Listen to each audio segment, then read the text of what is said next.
Hello বন্ধুরা, আবার আমি এসে হাজির হয়ে গেছি তোমাদের সামনে আমার নতুন ব্লগটা নিয়ে। তো বন্ধুরা, একটু আগে আমি তোমাদের শেয়ার করেছিলাম যে আমি রান্না করতে যাচ্ছি। তো আজকে আমি মাংসের একটা রেসিপি বানাবো বলেছিলাম। তো দেখো বন্ধুরা, এখানে দেখো এই মাংসটাকে আমি প্রথমে মাংসটাকে কুচি কুচি করেছি। কুচি কুচি করে ওটা প্রেসার কুকারে দিয়েছি।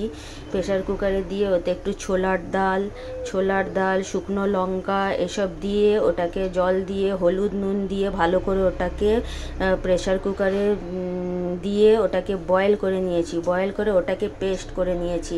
মিক্সারে দেখছো তোমরা, ওটা মিক্সারে পেস্ট করেছি।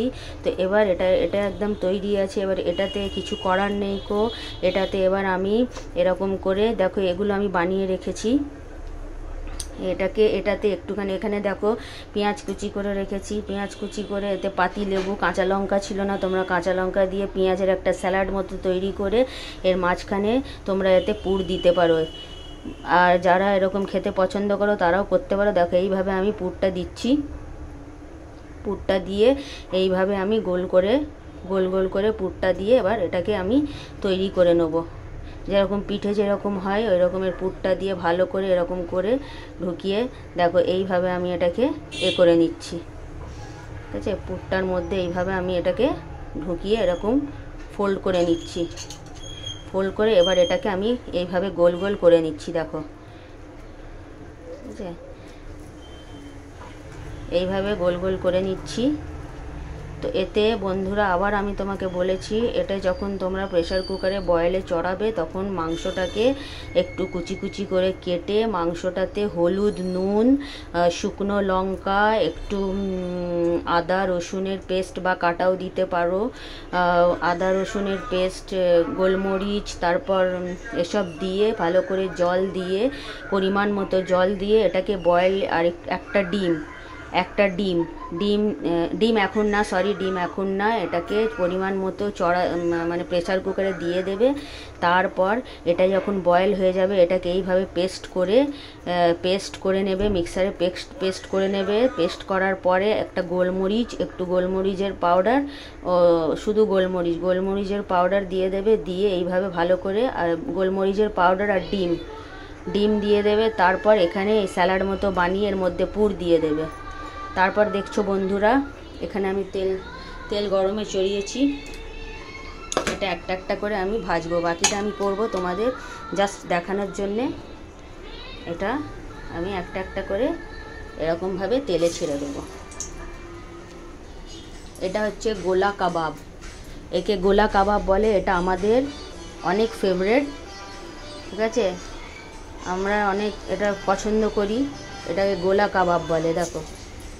দেখো এর মধ্যে দেখো আছে, এটা কাঁচা লঙ্কা ছিল না বলে আগেই বলেছি, কাঁচা লঙ্কা আমি দিতে পারিনি। এতে পাতি লেবু আর পেঁয়াজের স্যালাড, এর মধ্যে পুর ভরে দিতে হবে, দিয়ে এইভাবে এটাকে ভাজতে হবে। বন্ধুরা দেখো, এখানে আমার ডাল হয়ে এসেছে, এখানে ভাত কমপ্লিট। আমি এবার এটাকে ভেজে নেব ভালো করে আমি ভেজে নেব এটাকে। তো বন্ধুরা, এরকম ছোট ছোট আমি তোমাদের ব্লগ শেয়ার করব। আমার শর্টসগুলো দেখবে, ফানি শর্টস আছে, ভালো শর্টস। ইনস্টাগ্রামেও তোমরা আমাকে ফলো করতে পারো। আর এইভাবে আমি ভেজে নিচ্ছি। এটা হচ্ছে গোলা কাবাব রেসিপি। দেখো বন্ধুরা, কত সুন্দর একটা, ভালো করে এটা ভেজে নিতে হবে। আরও দুটো আছে। এতে অতি অবশ্যই যখন তোমরা এটাকে করবে তখন অতি অবশ্যই এতে একটা ডিম দিয়ে দেবে। ডিম দিলে টেস্টি হবে। প্রথমে এটাকে বয়েল করে নেবে, সব মশলাপাতি দিয়ে, আদা রসুন দিয়ে মাংসটাকে কুচি কুচি করে কেটে বয়েল করে, তারপরে বয়েল হয়ে যাবে মিক্সারে এটাকে পিষে নেবে। পিষে নিয়ে তারপর এটাকে একটা ডিম দিয়ে হালকা গোলমরিচ দিয়ে এটাকে ভেজে নেবে।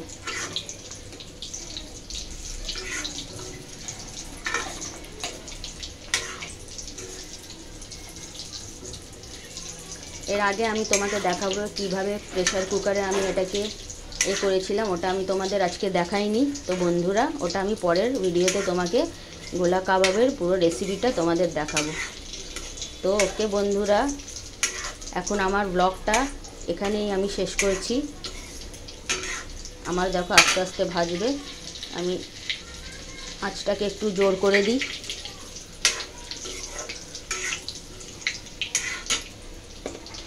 এগুলো এই বাকিটা যেটা আছে দেখছো, এর মধ্যে পেঁয়াজের স্যালাডের পুর দিয়ে, এটাকে তোমরা এমনিও করতে পারো। আমাদের এটা পছন্দ হয় পেঁয়াজের মধ্যে পুর দিয়ে স্যালাড। তোমরা এমনিও করতে পারো, এমনিও তোমরা করতে পারো, এমনি না দিয়েও এটাকে ভাজতে পারো। এটা ভাতের সাথে, গরম গরম ভাতের সাথে, রুটির সঙ্গে খেতে খুব ভাল লাগবে। তো বন্ধুরা, আজকে আমি এখানে দেখো এটা কত সুন্দর লাল হয়েছে, দেখো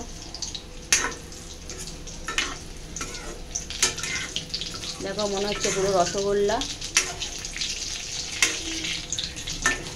এইভাবে ভেজে নিয়ে রেখে তোমরা পরিবেশন করতে পারবে। তো বন্ধুরা, এখানে আমি রাখছি। ভালো থেকো, সুস্থ থেকো। একটু পরেই আমি ভোট দিতে বেরোবো। নেক্সট ব্লগটা আমি পরে তোমাদের শেয়ার করব। ওকে, বাই, টেক কেয়ার।